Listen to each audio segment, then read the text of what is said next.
ఇక్కడ మీకు ఇది సబ్మిట్ చేస్తా. అంటే మూసీ నది ప్రక్షాళన కోసం 1,50,000 కోట్ల రూపాయలు అవసరం ఉంటుందని రేవంత్ రెడ్డి గారు ఇచ్చినటువంటి స్టేట్మెంట్. అది ఆయన ఇచ్చింది. చదవమంటే కూడా చదువుతా.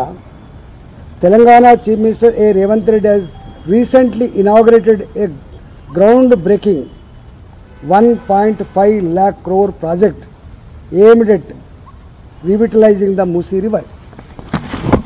Revitalizing the Musi River.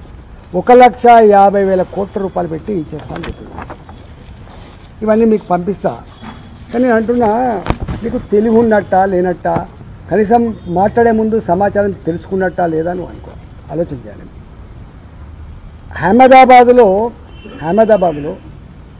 Narendra Modi గారు కూడా సబర్మతి నది దగ్గర బ్యూటిఫికేషన్ కానీ క్లీనింగ్ కానీ చేసింది. దానికి కాస్ట్ వచ్చేసి 1,400 కోట్ల రూపాయలండి.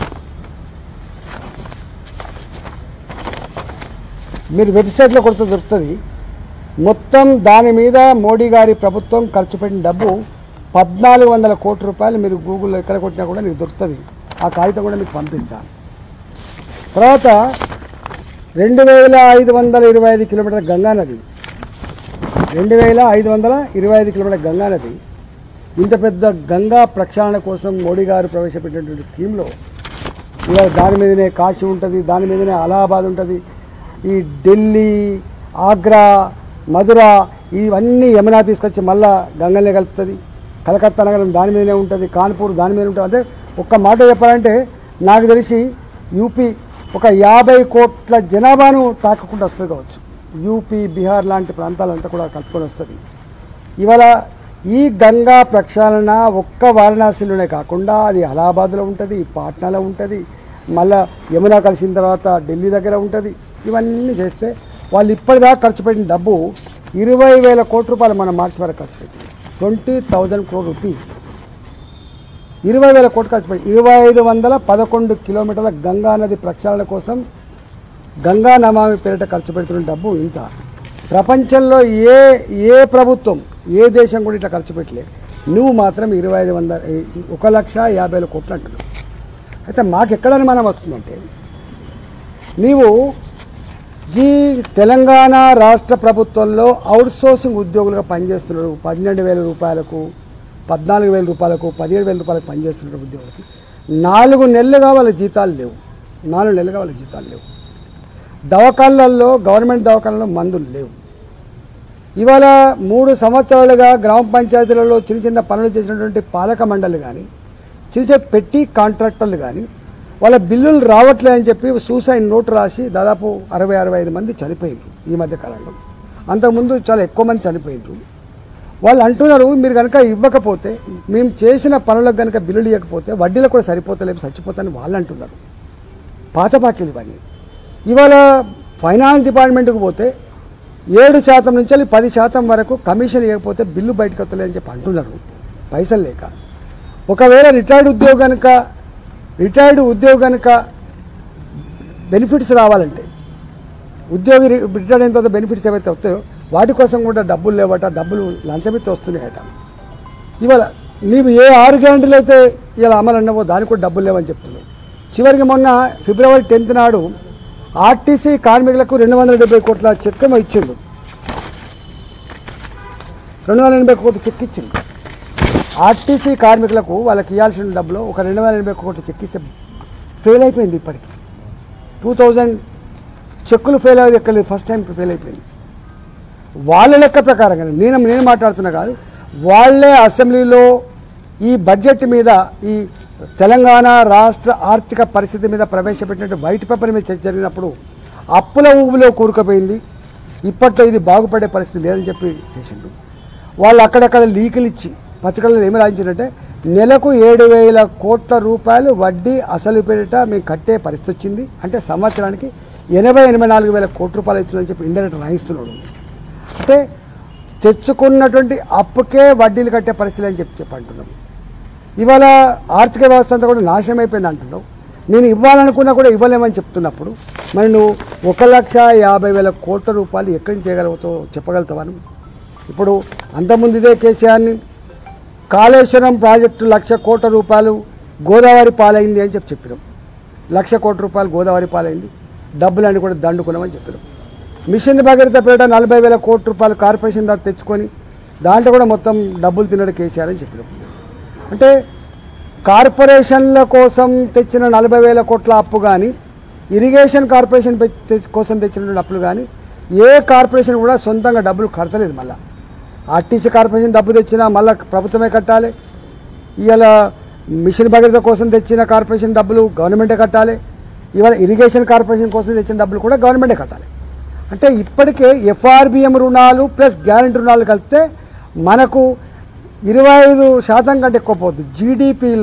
జీడిపిలో మనకు ఎఫ్ఆర్బిఎం రుణాలు, రాష్ట్ర ప్రభుత్వం తెచ్చుకునే రుణాలు, నేను ఆర్థిక మంత్రిగా పనిచేసాను కానీ అది లేదా జ్ఞానం లేదు. ఎఫ్ఆర్బిఎం రుణాలు ఒక రాష్ట్ర ప్రభుత్వం అప్పులు చేయాలంటే జిఎస్డిపిలో 25% కంటే దాటద్దు. ఎప్పుడో దాటిపోయింది, 35-37% వచ్చింది. 37-38% వచ్చిన తర్వాత జిఎస్డిపిలో నీ రుణం ఇంకొక రూపాయి కూడా రుణం వచ్చేటువంటి ఆస్కారం లేదు. అంటే నువ్వు ఆర్థిక వ్యవస్థ దిగజారిపోయింది, రుణం వచ్చే ఆస్కారం లేదు. కానీ 1,50,000 కోట్ల రూపాయలు నేను మూసి ప్రక్షాళన కోసం ఖర్చు పెడుతున్నామంటే మేము అంటున్నది ఏంటంటే ఇవాళ నీ రోడ్ మ్యాప్ ఏంది, నీ డిపిఆర్ ఏంది, నువ్వు ఎప్పటి నుంచో ఎప్పటిలో పూర్తి చేస్తావు, దేనికి ఎంత ఖర్చు అవుతుంది, ఎవరు దీనికి కాంట్రాక్ట్లు ఎవరు, ఇవన్నీ చెప్పాల్సిన బాధ్యత లేదా? ఇవాళ ఒకటి ఏంటంటే ఇవాళ రాష్ట్ర ప్రభుత్వంగా రేవంత్ రెడ్డిగా కేసీఆర్ గారు 6 సంవత్సరాలు పట్టింది తన వైఫల్యాలు, తన నిజ స్వరూపం, తన కర్కోటక పద్ధతి, తన దోపిడీ విధానం, ప్రజా కంటక పద్ధతులు తెలవడానికి 6 ఏళ్ళు పట్టింది. 6 ఏళ్ళగా తెలిసింది కాబట్టి అప్పటికే దాటిపోయింది కాబట్టి ఏం చేయలేకపోయినరు. అప్పటిదాకా భరించరు. 2019-20లోనే కేసీఆర్ నిజ స్వరూపం ఏందో అర్థమైంది కాబట్టి తప్పని పరిస్థితి కాబట్టి ఇలా 2023 ఎన్నికలు వచ్చేంత వరకు ఓపిక పట్టిండ్రు. గుద్దితే దిమ్మ తిరిగిపోయి మళ్ళీ పాతాలకు పోయి ఇవాళ ఆయన కూడా ఇట్లా మాట్లాడు, 20 ఏళ్ళు నన్ను ఎవడేం చేయలేడు, నీదో పార్టీ నీదో కథన, నోరు విప్పితే మాట మాట్లాడితే ఎవరిని కూడా మాట్లాడించినోడు కాదు, చీక్స్ చెండాడుతున్నాడు. కానీ మేము అనుకునేది దీన్ని చేయగలిగే, దీన్ని నిలువరించగలిగే శక్తి సత్తా ప్రజలకు ఉండదని అనుకున్నా, ప్రజలే 100%. కానీ రేవంత్ రెడ్డి నిజ స్వరూపం తెలవడానికి అమెరికాలో ఆయన ఒక ఇంటర్వ్యూ ఇచ్చిండు. మీరు ఎప్పుడైనా చూడండి, మీరు అందరూ ప్రెస్ వాళ్ళు కాబట్టి మీ ఫోన్లలో ఉండి ఉంటుంది. ఆయన 2 మాట్లాడారు. ఇక్కడ అబద్ధాలాడే నాయకున్నే ఇష్టపడతారు, మోసం చేసినటువంటి పార్టీలకే ఓట్లు ఎత్తారు, ఇది నేను నేర్చుకున్నానని చెప్పి ఎవరు చెప్పిండ్రు? ఆయన చెప్పిండు. ఎవరు? రేవంత్ రెడ్డి చెప్పిండు. రేవంత్ రెడ్డి దీని మీద ఒక 10-15 నిమిషాలు మాట్లాడినటువంటి అదంతా కూడా ఉంటుంది.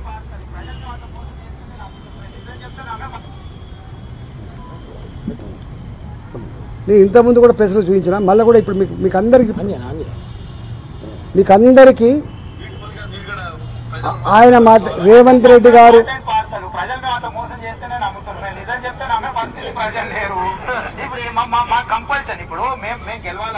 పంపిస్తాం అంటే ఆయన మాటల్లోనే ఆయన అమెరికాలో ఇంటర్వ్యూ ఇస్తూ మోసం చేసే వాళ్ళనే నమ్ముతారు, అబద్ధాలు ఆడే వాళ్ళనే నమ్ముతారని. అంటే రేవంత్ రెడ్డి గారి మొత్తం చరిత్ర తీస్తే మోసం అబద్ధం అనేది దానికి మారిపోయిన ఉంటారు రేవంత్ రెడ్డి. ఆయనే పచ్చకామెరలోనికి లోకమంతా పచ్చగన్నట్టుగా ఇక మమ్మల్ని సన్యాసులు, మమ్మల్ని పిచ్చుకుక్క కలిసిందానుడు, మమ్మల్ని ఇట్లా నేను ఇప్పటికి కూడా అంటున్నాను. రేవంత్ రెడ్డి గారిని ఒక సవాల్ చేస్తున్నాను. నీకు నిజంగా దమ్మున్నోడివైతే, ధైర్యం ఉన్నోడివైతే మీరు నేను కలిసి ఇద్దరం వితౌట్ సెక్యూరిటీ మూసీ పరివాహక ప్రాంతంలో ఇవాళ ఏ ఇల్లు అయితే నువ్వు కూలగొట్టబోతున్నావో, ఏ ఇళ్ళకైతే నువ్వు నోటీస్ ఇచ్చి చేసే ప్రయత్నం చేస్తున్నావో అక్కడి మనం పోదాం, ఇద్దరం కలిసి పోదాం. వితౌట్ సెక్యూరిటీ నేను కలిసి మొత్తం 1 రోజా 2 రోజుల మీరు డేట్ ఇవ్వండి, తప్పకుండా పోదాం. రెండవది, ఇదే మూసీ ప్రక్షాళనలో భాగంగా ఫణిగిరి లాంటి కాలనీలు ఏవైతున్నాయో, చైతన్యపూర్ లాంటి కాలనీలు ఏవైతున్నాయో, వాళ్ళు ఏదైతే ఇలా కన్నీళ్ళు పెడుతున్నారో, ఒక గర్భిణీ స్త్రీ 9 నెలల గర్భిణీ స్త్రీ, ఆమెకు డెలివరీ డేట్ ఇవ్వాలో రేపో డ్యూ డేట్ ఉన్నదని చెప్పి ఆమె ఏడుస్తూ ఉంటే, నీవు కనుక ఇది ఖాళీ చేసి పోకపోతే నీకు డబుల్ బెడ్రూమ్ కూడా రాదని చెప్పి ఆమెను పోలీసులు బలవంతంగా నెట్టేస్తే ఆమె అన్న మాట ఏంటంటే నీ డెలివరీ ఎక్కడ కావాలి అని చెప్పి కాలేజీలో పడితే నువ్వు కలికరించలేదు కదా, రా నువ్వు నా చైతన్యపూర్కి వస్తావా, నా కొత్తపేటకు వస్తావా, నా ఉప్పల్ నియోజకవర్గంలో ఉన్నటువంటి రామంతపూర్కి వస్తావా, పోదాం. సెక్యూరిటీ లేకుండా ఒకవేళ కనుక నిన్ను శభాష్ మీ రేవంత్ రెడ్డి గారు అంటే నేను రాజకీయాల నుంచి మొత్తం తప్పుకొని బహిరంగంగా క్షమాపణ చెప్పి ముక్కు నెలకు రాస్తాను. కానీ ఏం మాటలు ఇది? ఇలా అక్కడక్కడ అరువు తెచ్చుకున్న మనుషుల చేత తిట్టిపిస్తుందని చెప్పి అంటున్నారు.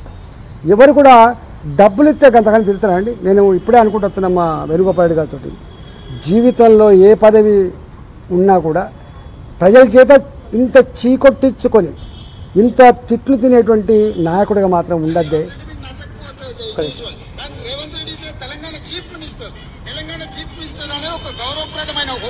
అది ఇది కూడా మీకు